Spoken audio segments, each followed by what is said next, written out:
Crimino Aqua. Yan. Split Opa pa po yan mga ka-idol. Yan. Ipkak ha. Yan. Siya pa lang po yung nakapag-breed ng ganyan dito. Sa Santo Tomas, Pampanga mga ka-idol. Yan ha. Si Sir Nat Aviary. Siya pa lang yung nakapag-breed ng Crimino Aqua Split Opa. Tignan yung ulo mga ka-idol. Oh. Hindi siya nagbe-base sa kulay ng pagka-Crimino niya. Iba po yung kulay ng kulay ng ulo niya mga ka-idol. Talagang aqua na aqua po siya mga ka-idol. Talagang solid, ang ganda oh. Grabe, wala akong masabi dito sa mga ibon na to mga ka-idol oh. Tapos ito naman yung isa na aqua din siya mga ka-idol oh. Yan.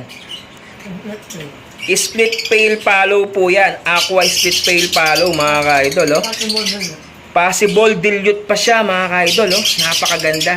Bali yan, 3 karga na yan mga ka-idol ha.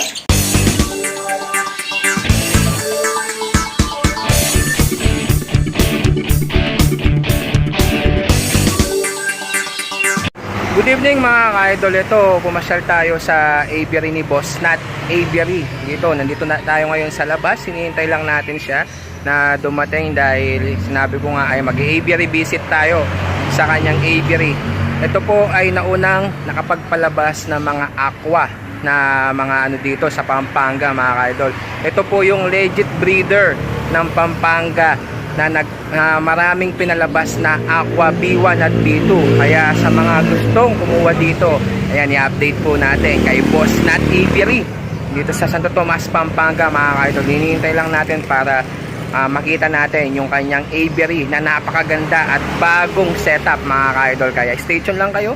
Papasok tayo habang hinihintay natin si Nat Aviary ng Santo Tomas, Pampanga. Ito yung breeder ng aqua B1 at B2 mga ka-idol. A few moments later. Mga ka-idol, ito papagitan natin yung mga iba-ibang klaseng mga ibon na nakabreed dito ni Sir Nat Aviary dito sa Santo Tomas, Pampanga. Ito yung mga pangbigatin na mga breeder muna bago yung mga aqua na mga visual dito. Ito papagitan natin yung mga breeder niya dito na mga Greywing Opa Pale. Bali ito mga Project Greywing Opa Pale na po yan mga ka-idol. Tapos meron pa siya dito na Far Blue Opa Violet Greywing na mga project dito mga ka-idol. Ayan, no, nasa taas po lahat ng mga Greywing niya dito. Tapos meron pa siya dito na mga dilute, Far Blue Dilute Pale Split Opa. Tapos yung kapares niya ay Aqua B2 mga ka-idol. Ayan, no, yung Far Blue Pale na ito. Tapos yung isa, natignan natin yung Aqua B2. Medyo baka biglang lumipad. Ayun, no, yun yung Aqua B2 mga ka-idol oh. Napakaganda. Yan siguro yung hen mga ka-idol. Yan, tapos ayan pa yung mga ibang ano niya dito, halos mga project na ano dito, yung mga dilute na aqua, yung mga pina-project ni Sir Nat Aviary dito. Kaya ito pa yung mga iba oh. Meron pa siya dito na Far Blue Opa Ewing Dilute at Aqua Blue Fisher po, yung mga nakasetup niya dito. Halos yung mga set niya dito ay mga aqua Opa Dilute Project. Ayan mga ka-idol oh. Pagitan natin para makita nyo ng gusto yung mga breeder niya dito mga ka-idol. Ayun oh. Yung Far Blue Opa Ewing Dilute. Tapos yung Aqua Blue Fisher mga ka-idol. Ayan oh. Napakaganda. Ayan. Talagang nakasetup. Pati nest box. Talagang may kulay mga ka-idol. Talagang bagong-bago yung mga ano niya dito. Halos hindi na natin lahat ano yan kasi yung mga dito marami siyang mga ano, meron pa siyang mga project Opa Dan.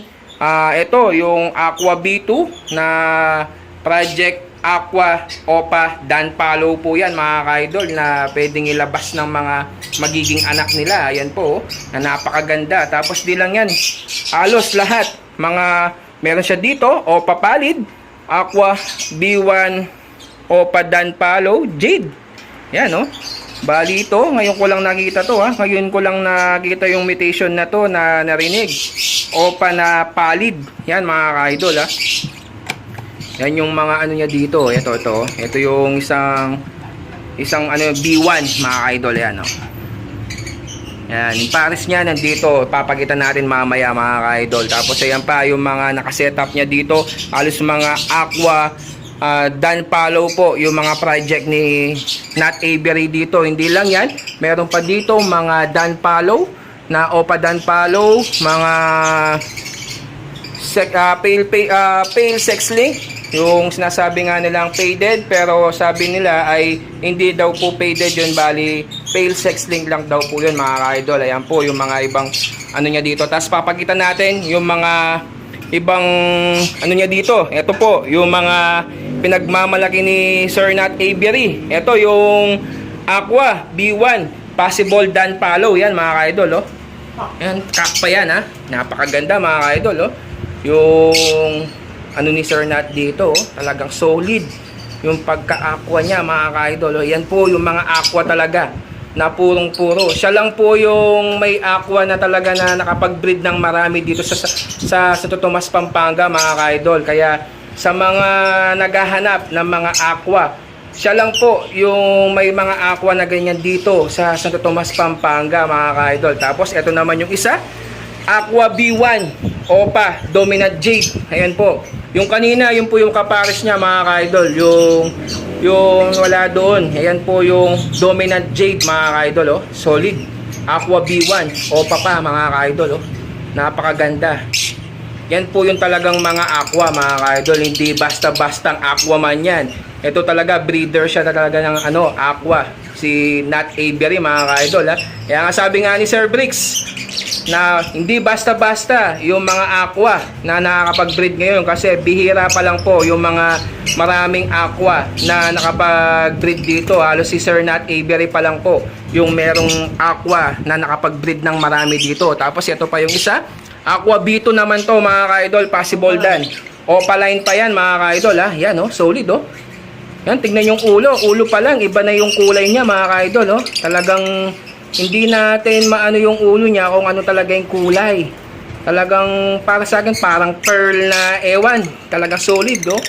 Yung pagka-aqua niya, napakaganda mga ka-idol, oh. First time natin makakita ng personal na ganyan na malapitan, no? Solid yung talagang pagka-kulay niyang ulo niya mga ka-idol, iba talaga. Solid, ang ganda mga ka-idol. Ito pa, dito ako humahanga mga ka-idol, dito sa Opa Pallid na to mga ka-idol, oh. Yan, oh. Napakaganda ng kulay nito mga ka-idol, oh. First time kong makakita ng mga ganitong ibon na kay Nat Avery lang pala tayo makakakita ng mga ganitong klaseng mga ibon mga ka-idol. Yan, oh. Talagang solid yung kulay at saka solid color talaga. Opa Pallid po yan mga ka-idol, ha. Yan po yung mga nandito, mga alaga niyang mga ibon dito sa Avery ni Sir Nat Avery mga ka-idol. Tapos ito pa yung pinakamaganda dito mga ka-idol, ha. Crimino Aqua. Yan. Split Opa pa po yan mga ka-idol. Yan. Ipkak, ha. Yan. Siya pa lang po yung nakapag-breed ng ganyan dito sa Santo Tomas, Pampanga mga ka-idol. Yan, ha.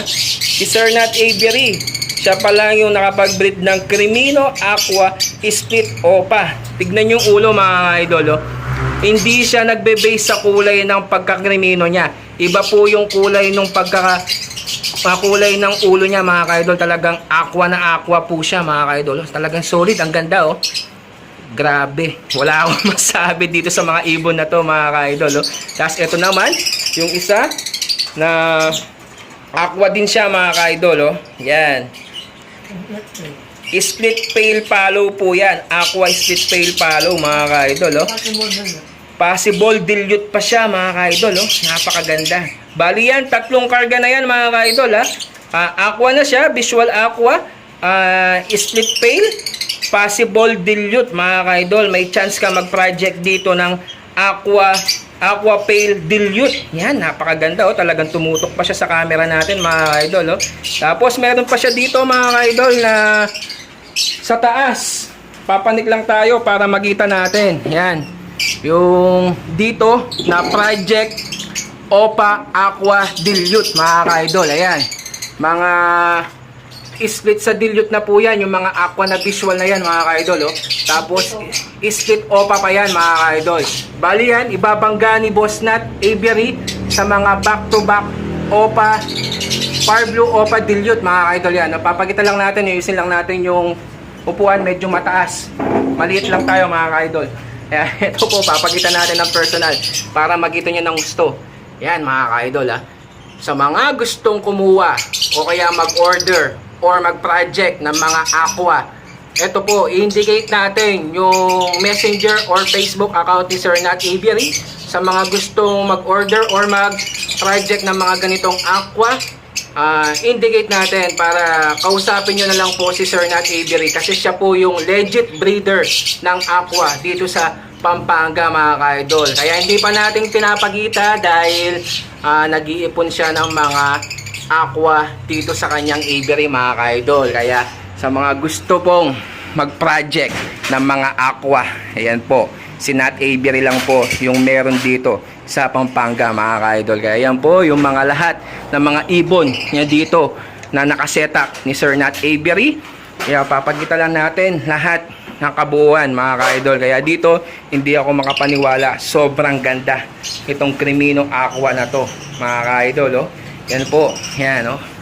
Solid at saka napakagandang aviary, talagang pinagkagastusan talaga mga ka-idol. Kaya sa mga gusto pong mag-order or mag-project ng mga talagang high mutation na po talaga, na may mga budget talaga dyan, ayan po yung mga ano ni Sir Nat dito na talagang kakaiba yung mga mutation ng mga ibon niya dito mga ka-idol. Ayan po si Sir Nat Aviary ng Lelot Boys ng Santo Tomas. Shout out sa mga Lelot Boys ng Santo Tomas mga ka-idol, yung mga barkada ni Sir Nat Aviary. Yan, susunod kayo naman yung mga itatarget natin mga ka-idol. Kaya yan, sa mga gustong mga kumuha ng mga project ni Sir Nat dito, marami po siya dito mga ka-idol para makausap nyo siya kung ano yung mga gusto nyong mga project dito. Tapos ito pa yung isa linabas ni Sir Nat. Pa din to ano to? B1 din to no, Sir Nat. B1.